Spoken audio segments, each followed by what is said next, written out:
Hello, team, and welcome to Bureaucracy. I'm your host, Emily Gross, and I'm very excited today because I have Leat with me, and she is the cousin of an Israeli hostage named Omer Shemtov, and she's here to tell his story and what life has been like trying to advocate for his release. Leat, thank you for being here. Thank you. So, would love for you to tell me a little bit about Omer and then what happened October 7th? What did you hear? What did you find out? And what has it been like for the past 8 months? So I'll start by telling you first about Omer. Omer, his nickname is Yeled Shemesh, which means the sunshine child. So that's what his mother calls him, and that's what he is. He walks into every room and brings light and sunshine. He's a really happy, funny, lively boy. And I say boy because to me, I mean, in my eyes, he's just a boy. He was taken at the age of 20 and marked his entry into adulthood, celebrating his 21st birthday in captivity after 3 weeks. He was working as a waiter, saving up for a trip. He was supposed to go to Amsterdam in October with some friends, and loves traveling, loves spending time with his family. His favorite thing to do is, I think, make everyone laugh. He's just a really funny, silly. He has these funny body movements, and he's like loves dancing, and he's just a really, really sweet boy. So he's just a ray of light. He loves spending time with his friends. I think his favorite thing to do is probably have Shabbat dinner, which is the Friday night dinner with his family. He's been reciting the blessing for his family to bring in the Sabbath since he's about 7 years old. And so he knows it by heart. He loves to eat. He loves basketball. He plays squash. He loves music. He wants to be a music producer when he gets older. So those are just the main things that kind of come to mind. And then October 6th, Omer was with his family on Friday night, Shabbat, was also a holiday of Sukkot, Simchat Torah. He did Friday night Kiddush with his family and friends. He sang songs at the table, which is like customary and beautiful. And from there, well, also important to mention that it was his mother's 51st birthday. So October 6th, they celebrated his mother's birthday. And then he went after dinner with his friends, a bunch of friends.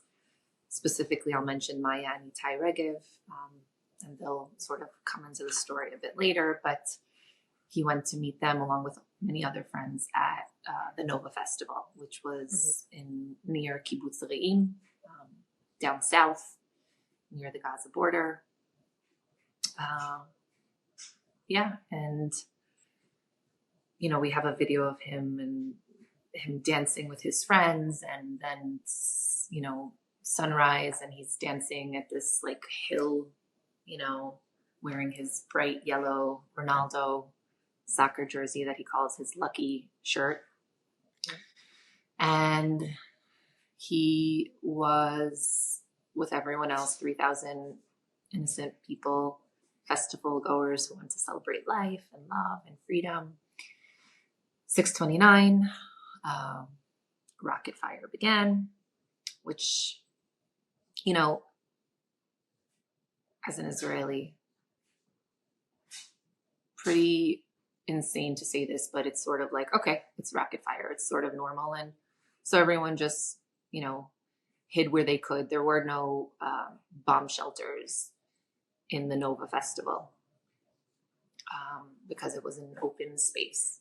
Think of it like a Burning Man type style, a little bit more pastoral. And they sort of were told to just get on the floor, duck. And I think about after 10 minutes, um, it wasn't just 1, 2, 3, 4, 5 rockets. It became a mass bombardment of rockets. And so the festival producers and organizers shut off the music, and, they said, everyone, just, stay safe, find somewhere, somewhere to hide. This seems more intense than usual. And then shortly after, I think, I don't know exactly the time, but within a short time, the organizers had told everyone to get into their cars and leave, to escape, because it wasn't a typical sort of firing of missiles. From what I understand, I'm still piecing things together. We all kind of are. They began to try and leave, but then eventually at a certain point they were told to exit their cars because it was no longer safe. Hamas terrorists had blocked the exit of the festival. There was like a pileup of cars, and so everyone began running through the fields. If you've seen those infamous images, Yeah. For hours, and then an hour and a half approximately into their running. From what again, piecing together, he saw his friend who told him, "Come hide with us." And he said, "No, I'm not going to just, hide. I lost track of Maya and Itay, and I can't." And so I guess they continued their escape route, or attempted escape route, for Omer and Maya and Itay. And eventually, I guess they reunited, Omer with Maya and Itay. And there was a boy that they met on the dance floor through mutual friends. I guess a few hours before they were dancing on the dance floor, called Ori Danino. And it turns out that Ori Danino successfully escaped with his car, the Nova Festival area. Yeah. And he called his friends to check in on his friends. And he asked about these 3 kids, like, how are those kids, Maya, Itay, Omer, like, how are they doing? And his friend said, like, I don't know, but you're out, like, just go, like, everyone's, survival. And he said, no, send me Omer, Maya, and Itay's phone number.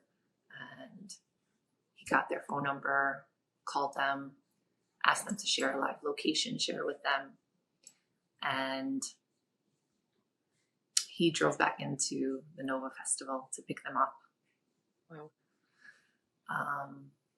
And I forgot to mention that this entire time, Omer had been in contact with his family. His sister, Dana, was asking him, are you okay? Send me a live location, share what's going on. He said at first, rocket fire. He said, everything's fine. Are you coming back up north? She asked. He said, I can't right now. It's a little heavy, but we're fine. We're safe. I'll head up north as things quiet down. And then, I'm not sure what the communication at this point was with his family, but he was in contact with them. And what they shared with me is that they went from speaking to Omer around 6:30, where he was calm and relaxed and always calming everyone, and to speaking to him, and he was in a tremendous panic, terrified, seeing things that no human being should see. And fast forward back to Ori Danino goes in, drives back into the Nova Festival, picks them up, and as they're escaping, they end up on Road 232. And Ori Danino is driving, Omer is in the front seat, and Maya and Itay Regev, brother and sister, are in the back seat. Omer notices a group of armed terrorists, and tells everyone to duck. And so they duck, which essentially saved their lives. And the terrorists shot at them and at the vehicle, wounding Itay, severely wounding his sister Maya, and disabling the car. So they shot at the engine of the car to what we understand now is turn a moving target into a stagnant target. And at that point, Maya, Itay, and Omer were taken into that infamous white pickup truck. And we didn't know anything. I'll share when I was involved in this, but hours later, Shelly, Omer's mother, received a phone call saying that on Telegram, they've watched a video and they believe Omer has been kidnapped. And what Hamas had filmed was Omer with his hands tied behind his back, being thrown into the floor of the pickup truck next to what now we understand was Itay, who was injured. And while he's still on a live location share, he's being taken into Gaza, paraded around the streets there, with everyone watching, cheering on this victory of kidnapping innocent young men and women.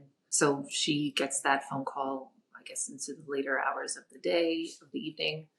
His father, in the meantime, heads down south as they're waiting to hear, where he is and find out about his safety, because about half an hour into Gaza, so around 9 a.m., the signal was cut off of the WhatsApp location share. So... and what happened to the driver? Was he killed? That's the sort of mystery. When Itay shared that when they lifted their heads, they didn't see Oli, and he is declared kidnapped, and he is one of the hostages. Unfortunately, I don't have more specifics on his fate, but he and Omer are still in captivity. And so at 9 a.m., the signal got cut off, and assumed in the evening, that's when his family found out what was happening. His father, in the meantime, had traveled down south to check all the hospitals to try to see if his son was there. Obviously not. I was contacted I was in my home in New Jersey. I was contacted around 3 o'clock in the morning. I had volunteered during the Miami Surfside Champlain Tower building collapse. And there was a delegation of IDF soldiers that was brought to help with that sort of natural disaster, call it, to help with the rescue mission. So I was part of a team that opened a field kitchen for the victims' families to provide kosher food to the rescue workers. So I had become very, very close friends with Picud Oref, which is like the home front command. And so I was asked by Omer's family to reach out to the officers of the Home Front Command. They're the head officers of Home Front Command, to see if they can help, because they hadn't heard from him. And so that's when I was notified. So my interaction with this being here was sitting on a couch, getting a phone call, starting to send mass text messages to everyone that I know on Home Front Command and other soldiers to help us.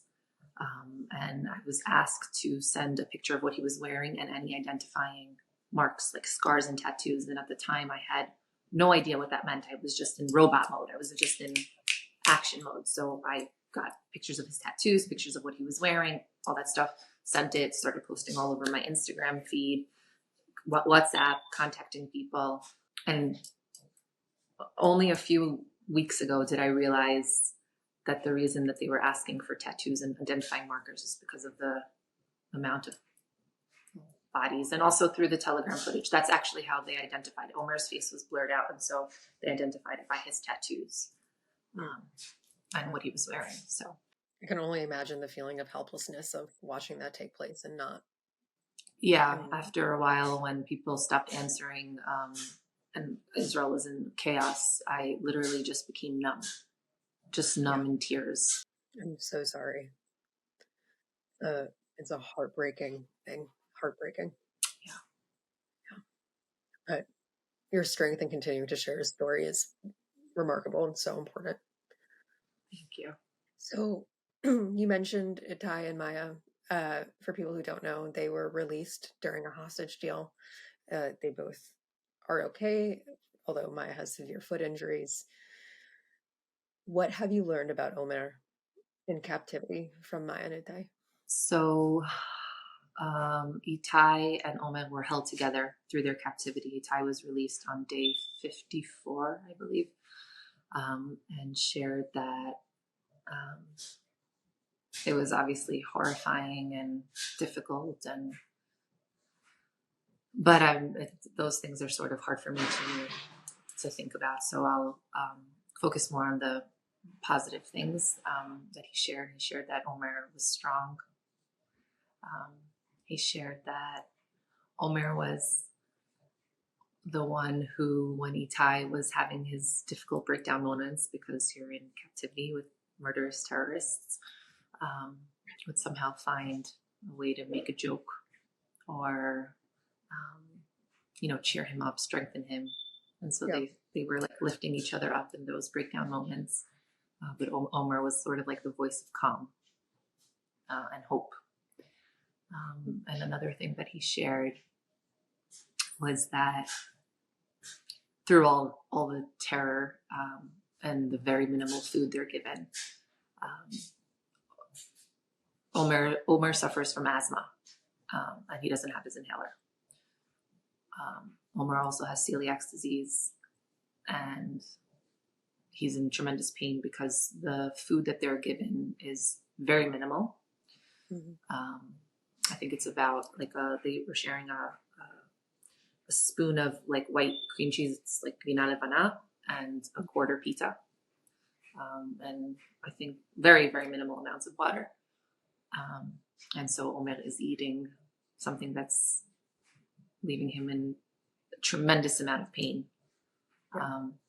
and he's doing it to survive. So that instinct to survive, that hope, for me gives me a lot of strength. He's not allowed to cough, or they threaten to.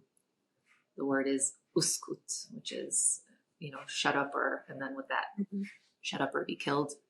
Um, and the best part is that it's sort of a bittersweet thought, but Omer rationed his food with Itai in order to recite the Kiddush from memory every Friday. Wow. So I think they were given pretzel, and he scraped the salt off, and they kind of hid it. And the the amount of bread they were given for the hamotzi, and one time they were given grape juice, and so they poured it a bottle of grape juice. They poured it into a cup. They recited the blessing, and then they took small sips and poured it back into the bottle and closed the cap and hid it so that they Wow. could do it every Friday. So every Friday in captivity, they managed to bring that light into such a dark, terrifying place. It's such a testament to hope and survival and positivity. And I mean, I cannot even imagine being there, but I don't know that I would even have the Yeah. courage to do something like that. Um, so it makes me think, like, on the days where I'm really, really weak, if Omer can find the courage to, I mean, do what he's doing, also risk himself, because you're not allowed to hide and ration and do kiddush. And um, I think that this just today it's a source of strength for me. What has communication been like with the Israeli government? I know there's been a lot of protests recently because of feelings that like the government is not doing enough to help the hostages. Have they been, do you know anything about his condition? Have you received any updates? We know nothing about Omer's conditions since he came back, zero. Well, But I don't know, whose fault that is, and I wouldn't go on to point blame on anyone at this point. Um, Yeah. at the end of the day, he's in the hands of terrorists. Um, I understand that they're being moved from place to place according to what Itay shared. They were moved, I think, just in the 54 days, at least 4 or 5 times. They put them in costumes and dressing. So I imagine that if we knew, if there was knowledge about where he was, I think he would have been home. I can't speak about the government. I'm not a politician. I'm let down by world leaders. I'm not going to point blame at one specific government. I think all governments are failing right now. There are hostages from 24 nationalities or 26 nationalities. The American government, the Israeli government, all governments, they're all failing because this is not a political issue, and these hostages are being used as bargaining chips, and it's being politicized and dividing people on a subject that there should be no division. Humanity is humanity. So to me, no one is doing enough, because if they were doing enough, they would have been home already. I want to hear one more fun story about Omer. One story from his childhood. One story that makes you smile. Like I told you, Omer is very funny. Mm-hmm. So he, even if they, today you have Waze, you don't really get lost. You have GPS, Waze, but he would get lost just to lighten the mood and crack a joke and roll down his window and ask someone directions to go somewhere. And he turned into a different accent each time.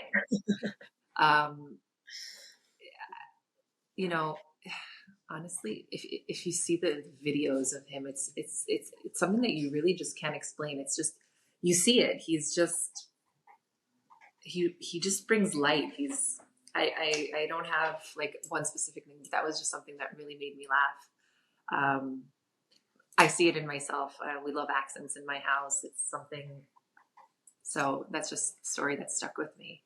I love hearing that. Sounds like a very wonderful, silly person. Yeah. He's so silly. He's so silly. I hope he's managed to keep a touch of that silliness. I pray. Somebody who's become a friend, she's a released hostage, shared her story, Moran Stella, and we were just together yesterday.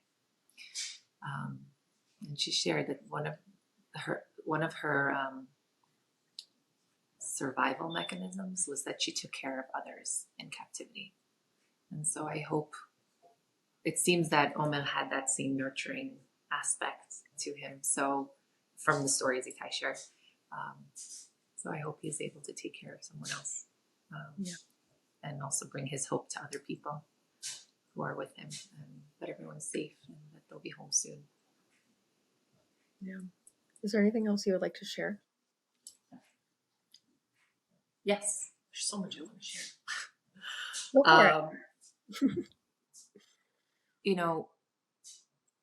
This has become such a hot topic, this war, that I believe, or I'm seeing, that people are becoming polarized on a very non-polarizing issue. No innocence should suffer. And if anyone thinks that just because my cousin is an Israeli, a Jew, anyone of the persons there, obviously I'm not going to lie, I'm biased. I have more of a desire to see him home. But when I see innocent Palestinian people dying, children, elderly, and the devastation that's going on there, I just, my heart breaks. And yet through it all, I think that I've managed to keep my humanity and my empathy. And I wish that other people continue to do so, because two things can exist at the same time. And I can be terrified and want my cousin home and pray that he's okay. And I can also feel horrifically, my stomach and my insides turn at thinking about a 1-year-old baby or a 6-month-old baby. And it's horrifying. And so it's kind of like if in an ideal world, but in this world, especially now, with this polarizing issue,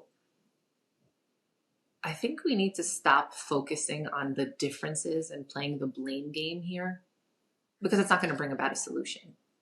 I think we need to be, as humans,